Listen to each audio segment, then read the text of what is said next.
Delano Squires is a contributor to the show Fearless with our friend Jason Whitlock. We are very happy to have him join us tonight. Thanks so much for coming on.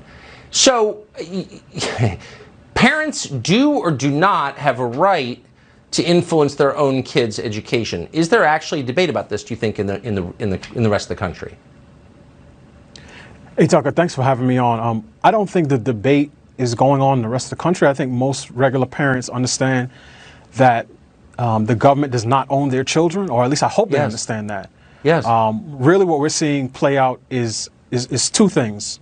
One is on the surface, and that really is, which is epitomized by Joy Reid and Terry McAuliffe, which is a narcissistic classroom cosplay that involves two groups in the elite privileged class.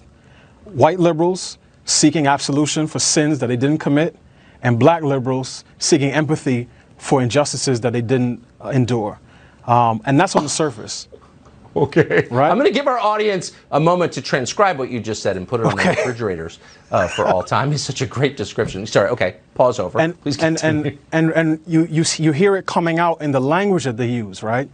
Yes. When we were in school, teachers taught reading, writing, and arithmetic. They were Mrs. Jones or Mr. Smith. Now teachers are describing themselves as liberators and decolonizers, because what has happened is that the classroom has turned into an opportunity for them, as I said, to exercise their narcissism. But below the surface, and the bigger issue, is something that every American's been going through the last year, which is that struggle between our rights as individuals and the government's rightful authority.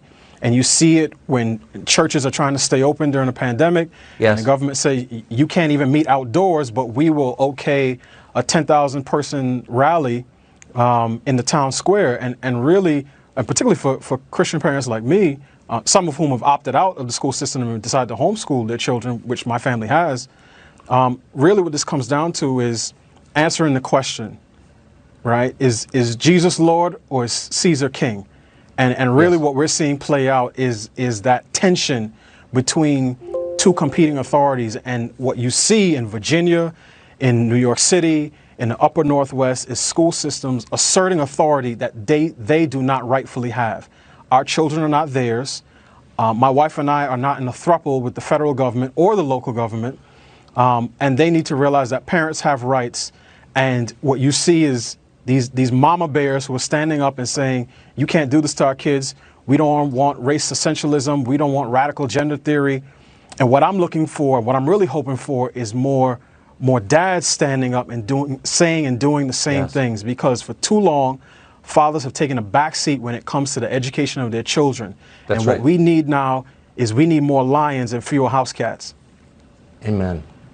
It's sad to hear you say that, because the whole point of America is we've never forced people to choose between their faith and their allegiance to the government. And now this government is forcing people to do that, and it's a tragic thing. Delano Squires, I appreciate that. I hope you will come back. Thank you. Thank you for having me on.